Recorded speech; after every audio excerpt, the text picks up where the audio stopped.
Alright, so today I'm with Steej, who's a competitive Quake Champions player for the team Corvi Day. So he's been playing ever since the Sacrifice tournaments with fellow Australian players. Then he started playing 2v2 with Dandaking, where they've had some pretty good results. They've proven to be actually quite a threat, quite challengers to other regions such as NA and EU, where he played with Dandaking. And then recently, in Duel, he's actually won the second season of the Oceanic Quake series, beating Dandaking in the grand final, who until then was considered as the Australian champion. So, Steej, how are you doing? Yeah, good, man. Good. All right, that's awesome.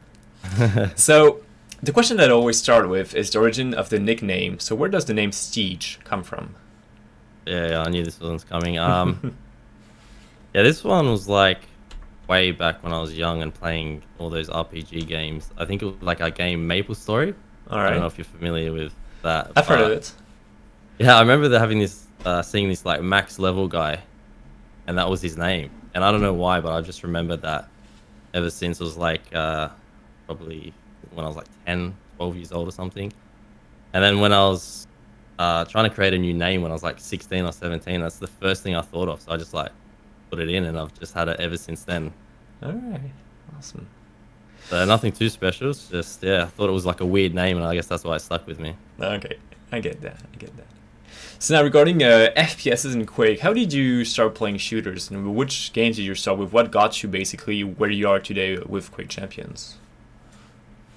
I think it was when my dad used to play Half-Life. I think was the first shooting game I sort of watched, and he was terrible at it. So he used to always run out of ammo at some points, and I used to have to go back to previous saves and do a better job so he could go continue. So that's when I first started my FPS games on PC. And then I didn't really start playing heavily until like Call of Duty 4. At the end of Call of Duty 4, Modern Warfare 2. And I was like in a trick sniping guild. I don't know, Wow. all the clans, like those sniping clans. And I used to actually make videos, and they actually get like 10k views and stuff like that. Damn. So I used to just snipe a lot in that, and I think that's where my passion for 1v1 games came from. Because if you've ever played Modern Warfare 2, you know that it's 1v1 Rust a lot of the time, and I used to just pump games out and just have people lining up, and we just snipe one-on-one. So, and then I actually wanted to find another 1v1 game, and I think I was just googling something, and I stumbled across Quake Live.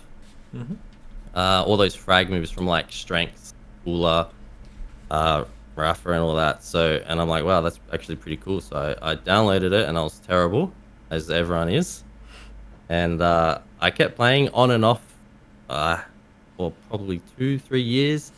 I'd come back for a month, play a month, and then have a couple of months break, and then play again. So I got quite good. I knew all the good players in Australia. I'd heard of Dandaking before, and I'd watched his videos, and he was someone I looked up to before. I'm like, wow, he's so good. And obviously Phrase around that time was pretty dominant. Python was still playing then. So, I mean, I got to a decent level. I wouldn't say good. It was just okay. And yeah, I just started playing Quake Live. And then after that, Quake Champions came out. And I thought that's a perfect chance for me to take it a bit more seriously. All right. So how was the transition from Quake Live to Quake Champions for you? It wasn't too much of a difference because I don't think I was really heavily invested like some of the other guys were with how the game plays and all that stuff. So it was kind of, I think I transitioned a lot easier than some of the other guys. I didn't even know how to time in Quake Live or anything, so that didn't bother me at all. So I enjoyed Quake Champions a lot more with the different styles you could play, the different abilities and so forth. But when I first started, like the first 2 weeks into Quake Champions, Dandaking started playing again. I'm like, wow, like this is some guy that you've looked up to and you've seen absolutely dominate the scene and stuff like that in Quake Live. And I was actually beating him like when he first started. And for the first probably 6 months, I was beating him in 2017 or whatever. And he only really became really dominant in about 2018. Throughout that whole year, he was pretty dominant in Australia. So, yeah. All right. So now regarding sacrifice, so you took part in the Quake Champions World Cup in 2017, right? So Yes. how did you guys set up, organize? How did you guys create the team, and then how did you guys practice as well? Because I imagine there wasn't that many teams playing sacrifice competitively in Australia. There was none. There wasn't. Yeah, there was no team to practice. We didn't even practice. I think we played a few games maybe before we went overseas. But yeah, it's hard enough to find good players in Australia to even create a team. And then if you do take all those 4 players, you're versing no one. So I mean, there are players you can verse, but it would just be pointless, really. So I mean, I think we played a couple of scrims and stuff like that, like mix the teams up. But going into sacrifice, we knew we couldn't put forth well-rounded practice team, so we didn't really worry about that. We were more focused on duels because we were all duelers. Was that your first LAN, by the way? No, I used to actually play CS. Sorry, I completely forgot about Counter-Strike. Yeah. So about my FPS career, I think in 2016, I used to play CS quite heavily, and well, I went to a national event or something. I think we placed 3rd or 4th there. So that was after Voxeminal or Renegades now weren't in Australia. So yeah, I think some of the players now you might know. I used to be in a team with Gratisfaction from the Renegades. He's my ex-teammate. And a couple of the other guys are Inns, Alistair, and Urkas, which are all in like Greyhound and Order, I think. Some of the top teams in Australia. So they were my ex-teammates pretty much. We had a pretty good run. We were all amateurs, and we sort of broke out that year. And I didn't really enjoy it too much. The practice and CS, the game, I wasn't really too much of a fan of. So after that that was 2016. So that's right before I transitioned into Quake Champions again. All right. So the World Cup in 2017 for Quake Champions wasn't your first time, but was it your first international LAN? Yeah, it was definitely my first international LAN, and I wanted to play an international LAN for a long time. And it was cool having to go over with Dan, Zanaku, Python, and Phrase, which were all like pretty much the greatest players in Australia. So it was fun, a lot of experience there. I didn't expect to do too well, obviously. But I think I did better than I probably expected. I think I won a game versus Waz or something. And I took a map off Flaws, which ended up winning the event. So that was pretty cool. Right. And yeah, I think we played in the BOAC Sacrifice and we won that. But it wasn't much competition there. All right. Awesome. So, generally speaking, what was your approach to Sacrifice? Because as you said, there weren't many teams to practice with. But like, first of all, from what you've described to me, with MW2 and Quake Live, you were mostly a dual player, right? Yes. So you probably had some experience as well with CS:GO playing in teams. But basically, like, how did you sort of transition from dueling from 1v1 to actually playing as a team, which is really different on aspects such as communication and practice, just to name a few. Did you basically, like, was it a natural shift going from 1v1 to teams? Yeah, well, even though I was playing 1v1 games a lot, there was always a team aspect I'd play. So I didn't play much team, like Clan Arena or anything in Quake Live. I didn't find that enjoyable. So in Quake Live, I never played, but it was still natural, especially since I did play in a CS team. I had been playing with friends and stuff all the time, so it's no stranger to team games. So Sacrifice practicing, it was a bit rough, like I mentioned. And yeah, there's not much to say about Sacrifice because in Australia it was really nothing. So yeah, I don't have much to talk about that besides us playing a few scrims beforehand. It was definitely interesting, and I'd hoped it would take off a bit more and get some of the other guys up to speed in Australia so we could have some practice and stuff. But ultimately, Sacrifice didn't take off along anyway in the global scale, so no loss there really. But yeah, I would like a team mode in Quake, and I did enjoy 2v2 with Dan. So yeah, let's talk about a 2v2 now, which definitely seems to have taken off a lot more in Australia compared to Sacrifice.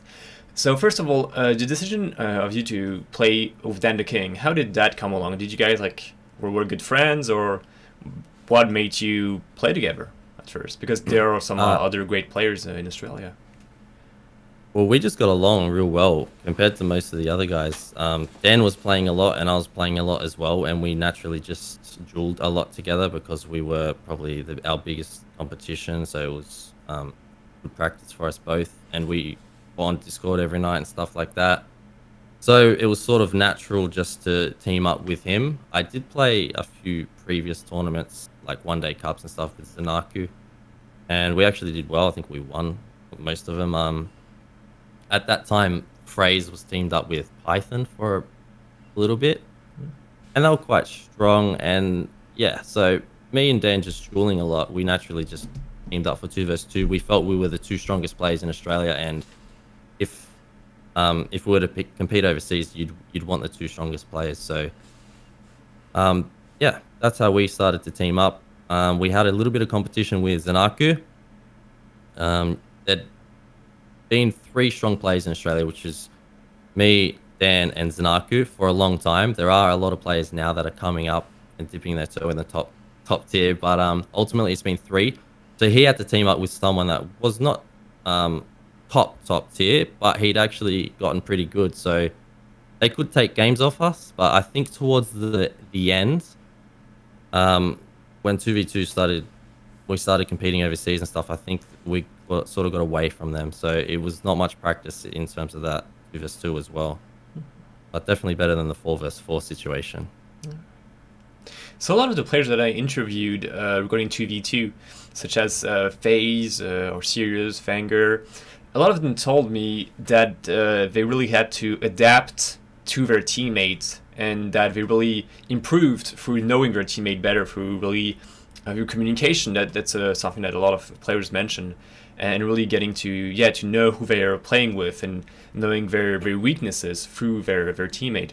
So how was that for you? Like, did you learn a lot about yourself? Did you really have to adapt to Dan in some ways? Yes, for sure. I definitely learned his strengths from Duel. He's a very well at adapting player, which is why he does so well in Duel overseas versus any opponent. He puts up a good fight. That's one of his best traits, in my opinion. But also the communication thing, it was really good with us anyway. I think a lot of those other guys in Europe have language barriers and such, so that wasn't an issue for us. I think when we first started taking it seriously as well, we went into a server and we went over calls and stuff like that. We just called it whatever we thought.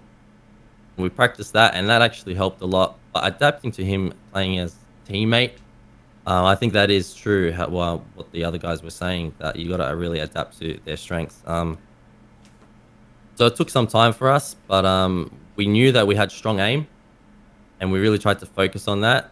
I improved my positioning a lot. I used to be the Galena player, he used to play the Visor.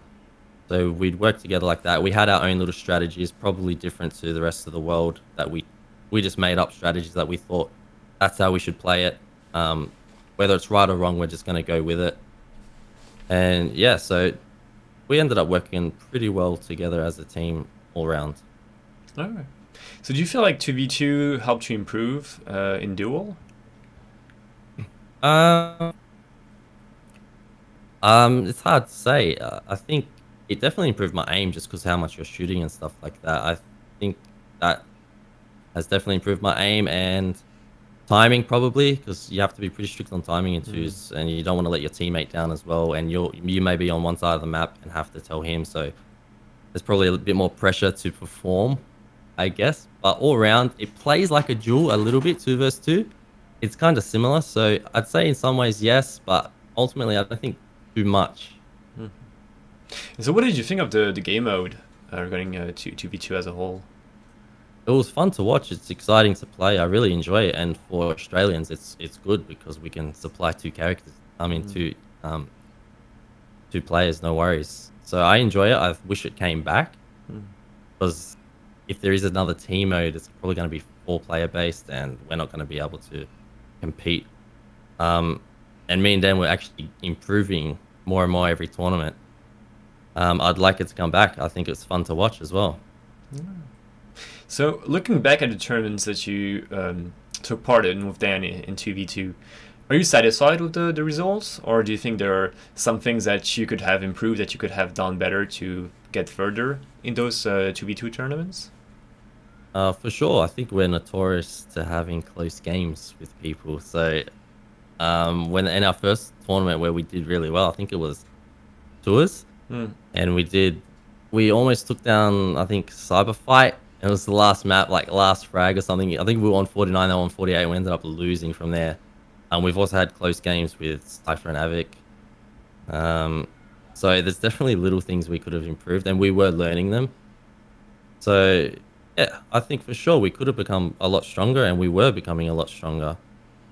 It's a learning curve every time we go overseas, and I think we're a little bit out of the meta a lot of the time. We're a little bit behind, and I've heard people say that before. But yeah, it's whatever. We're from Australia, so we try our best, I guess.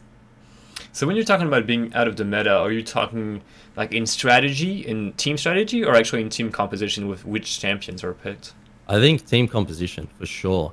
Every time we went overseas, it's adapting to them. Like, why are they playing these champions? Like, we don't think they're that strong. No one in Australia plays them.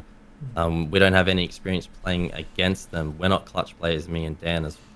So when we go overseas, like the clutch player was really strong, and sometimes people were playing Anarchy when maybe we didn't think he was that strong at the time as well. So I think we're in the champion meta. We're a little bit behind. All right. So now, if 2v2 were to continue, which I personally don't really believe that would be the case, because the developers kind of seem to want to kill this game mode, and it seems like the esports scene has gotten a bit like more and more stale regarding 2v2 as the tournaments pass on. Like, there was less and less surprise. Like in Duel, we still had in 2018 we had Rapha dominating, but we still had like some well, for example, Razy beating Rapha at the Italian Open 2018. So there's still some surprises, and there's like, some rather close matches. But I feel like in 2v2 that's not really the case. I feel like it was more the question of who will meet Team Liquid, who will meet Hang and Rapha in the grand final, and who will get 4-1'd or 4-0'd. So what do you think how do you think it would have continued 2v2? Do you think that eventually a team would have risen? Do you think that maybe you guys would have managed to like be the challengers, or do you think that someday Rapha and Hang would have actually been beaten in 2v2? I don't know if they would have been beaten, but I definitely feel like players would have gotten stronger, teams would have gotten stronger. It's the same thing in Duel. Like, if you look at all the grand finals in Duel, they've mostly been 3-0s. I don't think we haven't had one that was like a 3-0 in a big event. Yeah, you had Toxin to Hang 3-0, Claws and Vu 3-0, Rapha Avic 3-0. So it's no different to what's happening in Duel anyway, because it's such a meta-heavy game and characters have such an influence on that. And a player really is really strong with the meta at the time. I think that's why we're having so many 3-0s, because they just mastered that perfectly, and then a patch would come out, and then someone else would be really strong. And so I think in 2s that's the same thing. Liquid are obviously just great all-round players, so yes, they are dominant, but I think teams would definitely be putting up a fight in future.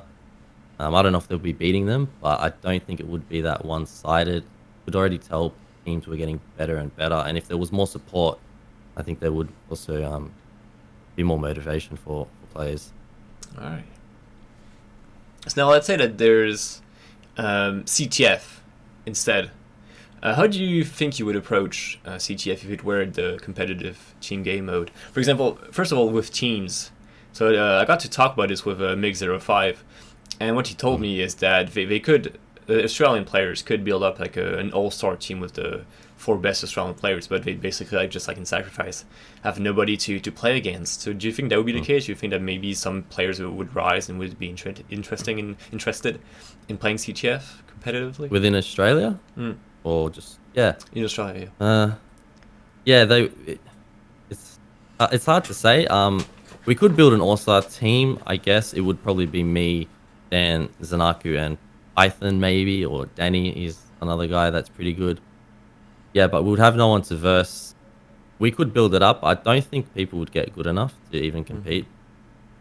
These guys have been dominant in the region since, you know, the start of Quake Live. Python goes back to Quake 3 days. He's such an old man right now, so a lot of the Australian guys are. I mean, they've been dominant for 10, 15 years, so I don't think anyone's just going to come out, or let alone 4 players are going to come out of nowhere and just start competing. We'd probably have to start playing like NA teams or something on like 200 ping to even have a chance. Or me and Dan would have to team up with like 2 other players from NA possibly. I don't know how it would work. The only other thing I can think of is like if we just swap the teams up and just play scrims, like versing each other with 2 other players or something like that. It's probably the best way we would ever get practice in CTF. All right. So what you were describing, yeah, the fact that Australia is a bit of a stranded island in terms of esports, and that, yeah, well, basically you're really far away from Asia, from Europe, and from the US, so it's kind of hard getting some practice without having some crazy pings. So apart from that, how else does it impact you? Because also one thing that I remember is, I believe it was Dan who was actually saying this in an interview with 4 Seasons Gaming, if I recall correctly, that another disadvantage that you guys have is the fact that whenever there's a PTS update, I don't know if that's changed, but you guys don't have PTS servers, so it's much harder for you guys to practice on this new meta. So is that still the case? You guys still not have PTS servers to right now practice time-based Duel? Yeah, we don't have PTS servers, so I haven't even played PTS Duel yet. No one has finished. I think actually Dan was playing tonight on 200 ping, but I tried to play like a week ago with Dandaking, one of the other Australian players, and we couldn't even start the game on a US server for some reason, even if we wanted to. But we're kind of used to that. I think last time we went over to QuakeCon, like the patch didn't drop until a week before, so we got to play it for like 5 days, and everyone else has been playing it for like 3 months. Wow. And it's a heavy meta change as well, so it sucks, but I mean, what can you do? We don't have a PTS server, so. So do you guys like practice in free-for-all right now for time-based Duel? No, we're still just playing the round-based. I don't think it's that much different. It's just one long round, versing the same character. So I think there's still some good practice you can get with the round-based. I'm not too worried about it. Yeah, it's okay. So yeah, let's talk about this upcoming change, because it was not confirmed yet, but it's like basically certain that from now on, esports Duel and basically just Duel as a whole will be time-based Duel, kind of like in Quake Live. So what do you think of this change? Like, how do you plan on approaching it? Do you think you'll really have to adapt? Do you think you'll pretty much just do the same thing that you did in round-based Duel? As far as us adapting? Yeah. Yeah, no, I don't. Yeah, I don't think there's going to be that much adaptation needed. At first, I don't think we were too keen on the time limit duel. I think we've sort of warmed up to it now. We just like playing duels, and whether it's 10 minutes or round based, it doesn't really matter. I still think it's going to play the same.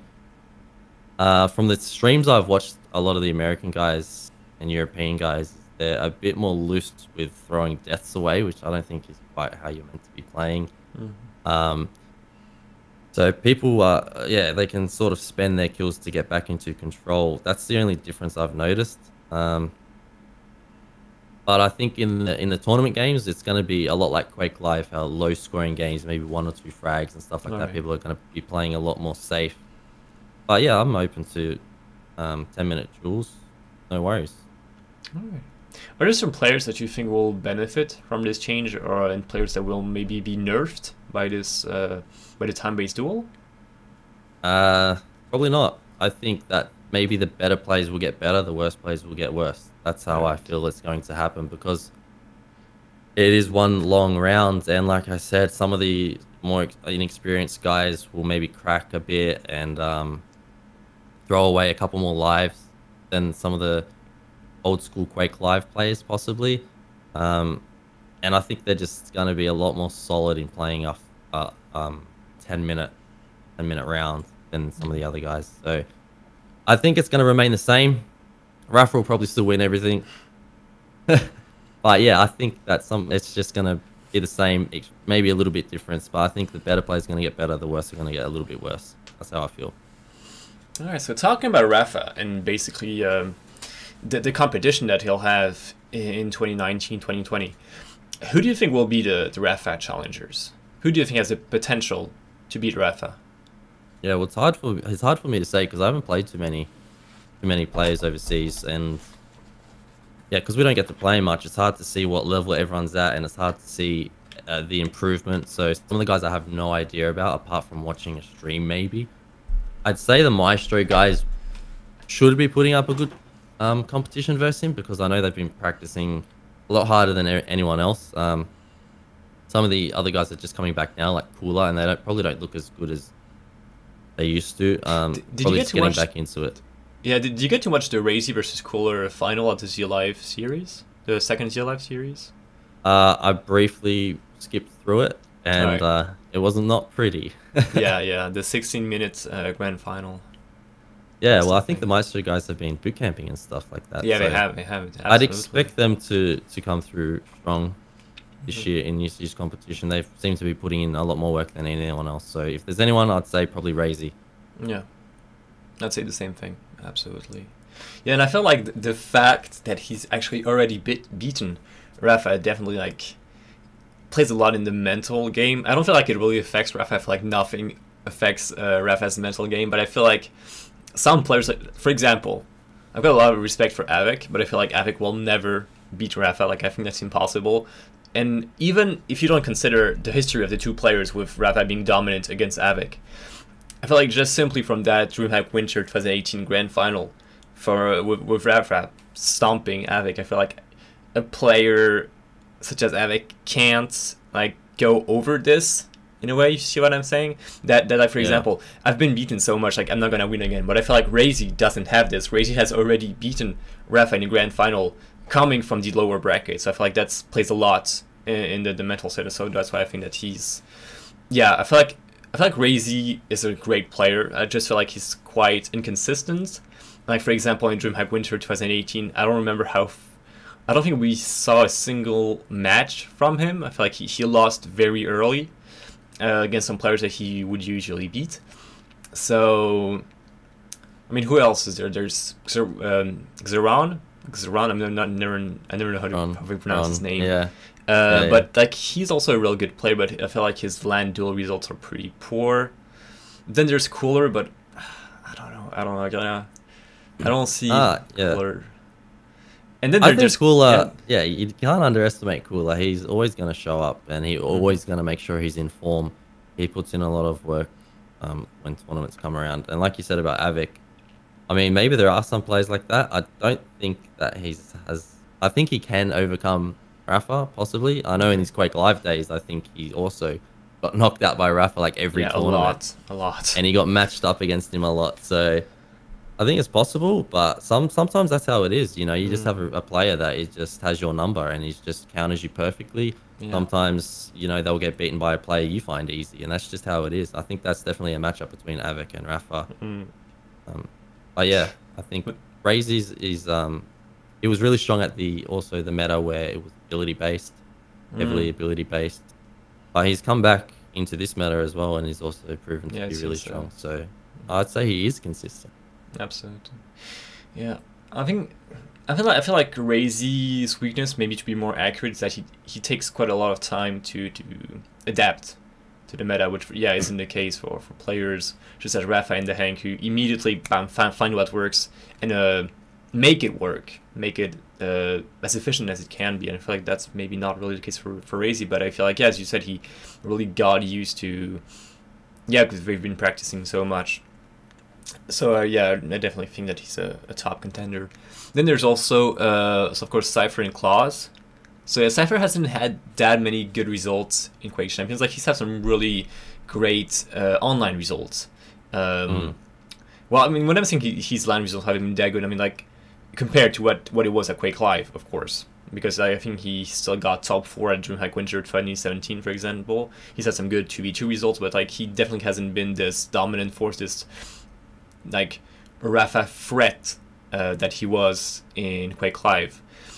And yeah, like the only true really good results, like dominance that he had was with the Quake Open League during I'd say the first half of 2018, where he won like 4 seasons, maybe something along those lines. Yeah. But yeah, like he definitely hasn't been as good as he was in Quake Live. And Claus also had some really good results. I think he never has Claus ever beaten Rapha. I don't think he has actually. No, I don't think he's even taken a round off him. Yeah, that's I think he's played him like 3 times and has been 3-0. So that might be another matchup. Obviously, Claus is very aggressive and heavily aim-based, and I think Rapha might counter that perfectly, similar to how Havoc plays. But what I'm wondering is, will Claus and Cypher actually play Quake Champions? Because they're now, not sure if you've seen, but they are playing Apex Legends for Navi, so...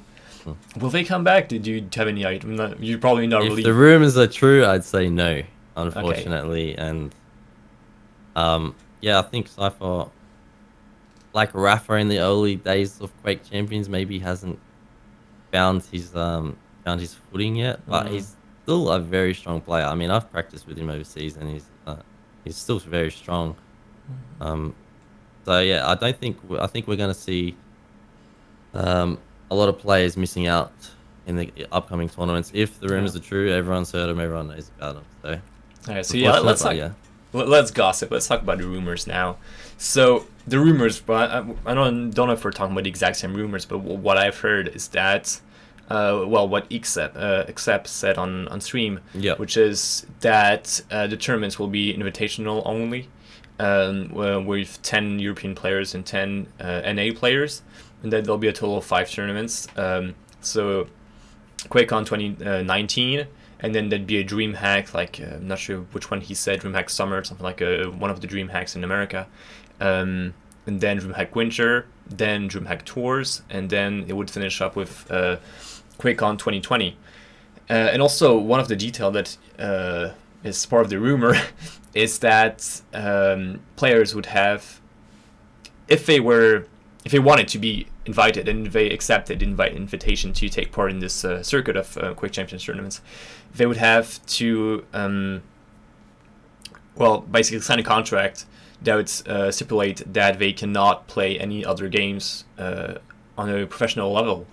So, well, of course, the one that is, well, that comes to mind is Diabotical, but it also affects games such as Apex Legends when we take into consideration the fact that, well, some of those players, such as Cypher and Claus, are actually part of a professional Apex Legends team. So is that the same rumor that you've heard? Yeah. So obviously, I don't think we're going to get any dual slots, which is kind of disappointing because we've been supporting them, Quake, and we've been coming to these tournaments, and we've had exciting games. So it's kind of a slap in the face that we don't get an invite. And regarding the contracts, if it is true, it seems quite counterproductive to me because these players were coming to the tournaments regardless of a contract. So if anything, you're excluding more players that were coming to the tournaments, and you're reducing your player base and exposure. So I don't understand that. It's obviously because of Diabotical, the threat looming, possibly. So I don't know. I think it's a bad decision, and it's going to be 10 NA players and 10 Europeans. So another problem with this is the 10 Europeans are a lot stronger than the 10 NA players. You might have a couple players in NA that are really strong, but the rest, they're going to be boring games. I'm going to be honest. The NA people are going to get stomped. So I think that's another reason why it's a bad decision. And you have so many good European players as well that aren't invited, that are better than probably most of the NA players. Yeah. And they don't even get a chance to qualify in an open tournament or anything. Nothing's been announced. QuakeCon's coming up very quickly, so not sure what's happening there. Seems like a bad decision, and we probably don't get to compete. I would be okay with just 1 slot. I think Dan also wanted to compete at a lot more tournaments as well. He's a bit bummed out about that. Even if we got 1 spot, we'd probably just like cycle me and Dan or whoever and just share it or something like that. But yeah, it seems that Australia's sort of got the flick.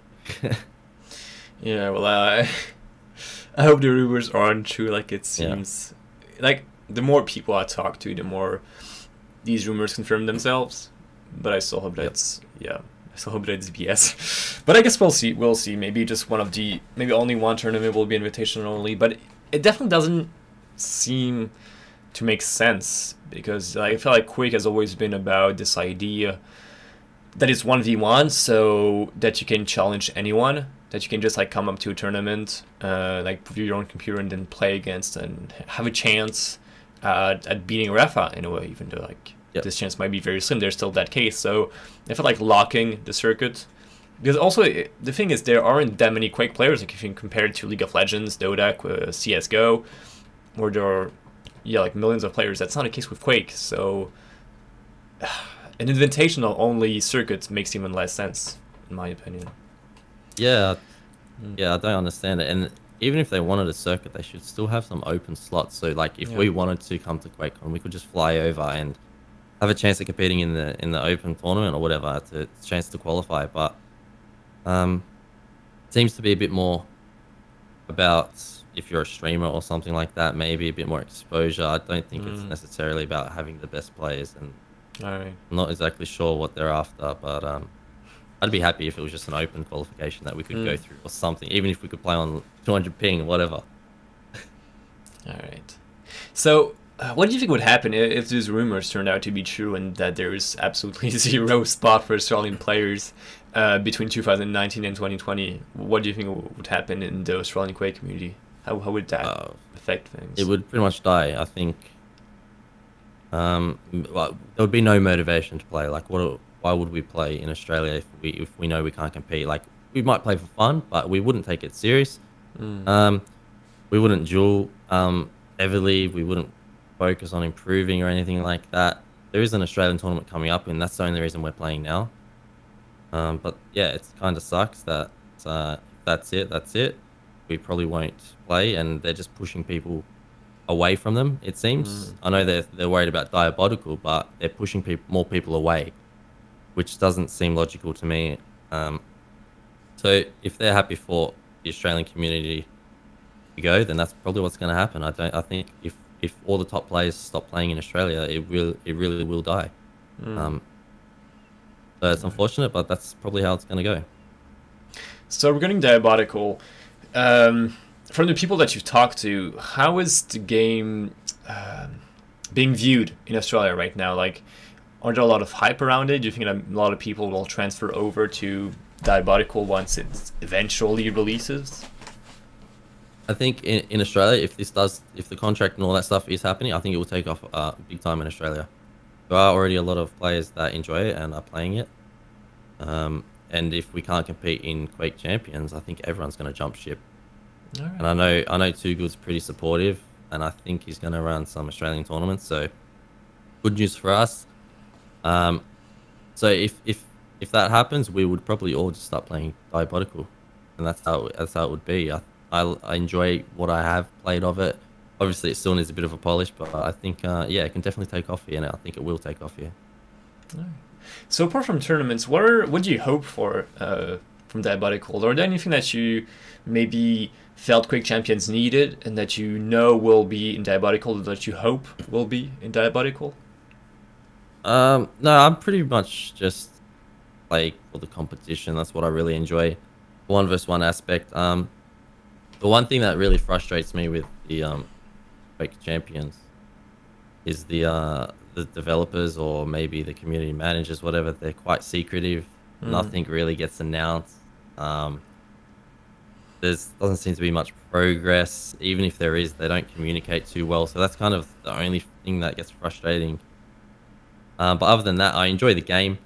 I wish we had tournaments still. And apart from Diabotical, I know they got a lot of cool things like the map editor and stuff like that that people have seen. I don't really care for much else. I know he's got a lot of good things, but if there's just a solid backing in like 1v1 tournaments, competitions, that's all I really care about. So if that's what they can offer, that's perfect. All right.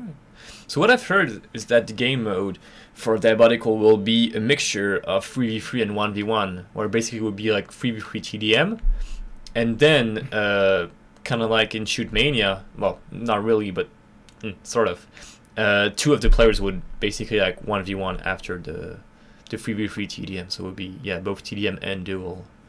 What do you think of that? I think he's got some cool ideas. Anything to make it more exciting for the viewers, I guess, and it'll probably be cool to play. So yeah, it sounds good.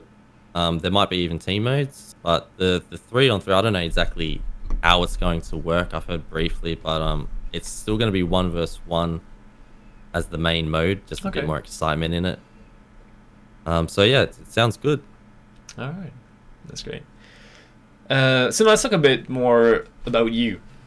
So one thing that I believe anyone can notice when they watch you play is the fact that you've got crazy railgun aim. So I presume that comes from the Call of Duty quickscoping days. Most likely, yes. So tell me about your play style. Like, how would you describe your play style, your approach to Quake Champions as a game, generally speaking, and Quake Champions Duel? Yeah, so I think I'm still working out my gameplay. I'm always changing it. Since 2017, 2018, huge gap in skill. Same as 2018 to now. Huge improvement. I'm pretty much not the same player I was back then. And Dan has helped me a lot in that regard. So I've sort of tidied up my game a lot, and now I feel like I'm really strong, and I can probably put up a fight versus anyone in the world. As far as the playstyle, I'd say I'm just pretty explosive with my aim, and that's really where I try to find my advantages. I tend to read opponents really well as well, and try to manipulate them into manipulate their movements a bit with my aim and stuff like that. So I find it very easy to read. Once you do that, you find out what they need, what they want on the map, and it becomes very easy to read the more damage you do, etc. So I've focused on improving my positioning and my rotates mainly, and now that's really good. So I think I'm becoming a more complete player. But for a long time, I was just a heavily aim-based player, and I think since I've gotten better, that's why I'm starting to take down Dan. So yeah, I think I'm always improving. Definitely the strongest I've been at this current time, and that's why I'd like to play more tournaments. And I play Dandaking a lot, as everyone would probably most know. So I also know exactly how he plays, and I probably pick up a few things about his playstyle as well. When you play someone so much, obviously it's going to rub off a little bit. So I'd say that's me in a nutshell, as far as my playstyle goes. Okay. So I want to ask you some questions about aim, because the thing is, it's a topic that I'm trying to understand a bit better, having a rather poor aim myself. And for example, one question is the fact, like, what to think of when aiming, because I've seen some people say that when you're playing, you should be concentrated on your aim. You should think about where you're positioning your crosshair, about reading your enemy's movement, about really concentrating on where your projectiles or where your hit scan are going to hit. But I've also seen some people like Zai or Rocket Jump Ninja recently made a video explaining that his approach to aiming, that what he recommends is not thinking about your aim and only thinking about it when you're practicing, but when you're actually playing in a match, rather just like letting it flow and not concentrating on your aim. So where do you stand regarding this? Well, what is your approach to this question of what to think of when aiming? I think in Duel, it's too much to think about your aim. You know, you're worrying about times, where your opponent is, what does he want, what weapons does he have, what doesn't he have, how are you going to rotate in, predicting them. So I think there's way too much to think about your aim. I personally don't think about that, and it's very easy to tunnel vision into just hitting shots, and that's when you get sort of stuck in a rut. So I don't think about the aim. I think there's a lot of little aspects that go into aim, especially in Quake. You know, a movement is a big part of aim. I think 50% of your aim becomes part of your movement. So it depends also on what weapon they have, what weapon you have, how you can manipulate the fight maybe to find a little small advantage. Maybe that's all I'm thinking about when I'm going into fights. Like, can I jump back 2 steps, be out of LG range and heavy MG? Little things like that, little switches. So aim, it comes naturally. You do it that much. So I think anyone that plays isn't going to be focused on exactly their aim. Probably crosshair placement. Yes, that is true. Being a CS player, I probably have good crosshair placement or prediction. Reading opponents is also very handy. If you have your crosshair in the right place, you know, you just press mouse 1 pretty much. A lot of players have heavy movement aim like Agent because his sensitivity is so high. You see him strafing a lot to aim. So he's a heavy strafe player, and he doesn't really move his crosshair that much for minor adjustments. I think it's a mixture of a lot of things, but I don't necessarily focus on just my aim. I let that do its thing. Sometimes I shoot at an opponent before I even realize what's happened because it's just that automatic. Yeah. So do you think that aim is practice or talent? Because we've got some players that just seem to be capable of hitting their shots no matter what, such like Claus, I think, would be the best example, who's, in my opinion, the best aimer in Quake Champions. And you've got also some players such as Rapha who, like, they have some great aim, like well, maybe more decent aim, but like when they're compared to players such as Sirius, Tox, Claus, yourself, their aim is definitely not on par. They're not as good, but still manage to dominate. And so I'm just wondering some things like a lot of the NA players seem to have like not the European level or Australian level of aim. Even though they play a lot, even though Rapha has been playing since Quake 3 and so has the Hang. So, do you feel like... I kind of feel like some players just have natural talent aim that will just come really quickly, and that some players will just like hit a ceiling in terms of aim that they can't really go beyond. So, yeah, what do you think of aiming in that sense? I think definitely there's a ceiling you can hit. It's not talent really. Maybe if you played sports as a kid, have some decent hand-eye coordination. But ultimately, in a game like Quake, there's so many aspects, like I was explaining before, that it's definitely practice. And some of the NA guys don't have the best aim. Obviously, I think Rapha has some of the best aim in the world. Same as the Hang, although he probably might not think so. Watching his streams, he gets pretty frustrated about missing some rails. But yeah, the Europeans, like Tox and stuff, have crazy aim. I think that's learnt.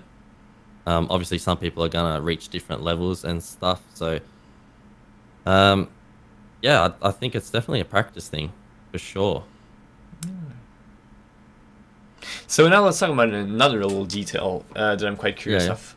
It's gear. So first of all, which gear do you use? Which mouse, keyboard, and well, keyboard doesn't really matter, but like mouse pad and all. Alright, so I use actually 60% keyboard, similar to the one Cypher uses. I think it's the Poker 2, so it's small. The reason I got that is because it's handy to take around to lands and stuff like that, and obviously I've got quite a low sensitivity, so the more room, the better for me, especially at lands when it can be quite restrictive. And I don't like wrist rests or anything, so it's perfect for me. As far as my mousepad, I actually got a Japanese mousepad, the Artisan mousepad. Unleash sent some to me, and I found one I liked. I'm not sure of the name. But I use that, and it's quite large. And the mouse, I use a Final Mouse Ultralight Phantom. So it's quite a light mouse. I like a bigger mouse because I'm sort of a claw grip aimer. So I like the big mouse, and obviously the lightweight is very nice for me. So I don't think gear matters that much. As long as it's something that you're comfortable with. I think every brand these days is very competitive in the market. So you can get a good mouse with a good sensor from any brand you buy, so I don't think it's much of an issue. So I think that's gonna be my final question. Are there any other games, maybe outside of Quake Champions or Diabotical, that you'd be interested in playing? Maybe, like, I don't know, just some names that come up, or like Splitgate, Battalion that recently come out, or basically, are there any other games that... There's Doom Eternal that's also on the rise, might have a competitive scene. So yeah, outside of the Quake realm, which games would you be interested in competing in? Competing in, not sure. I don't know what it is, but once you start playing a one-on-one game, it's sort of just, it's hard to find anything else as entertaining as that. I play Battalion, play Counter-Strike still casually.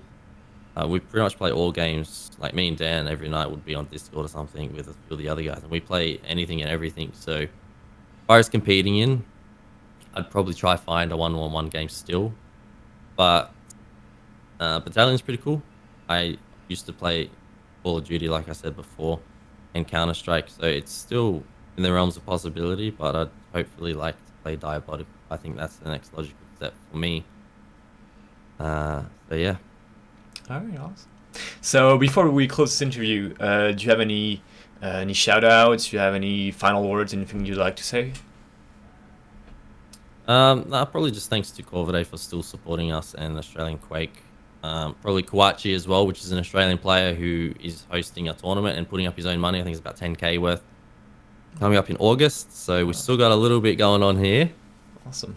Shout out to ID for screwing Australia over, if it is true. And just thanks for our team, and thank you for all the interviews and all the stuff you do for the community. It's really entertaining watching all your interviews, so cheers for that.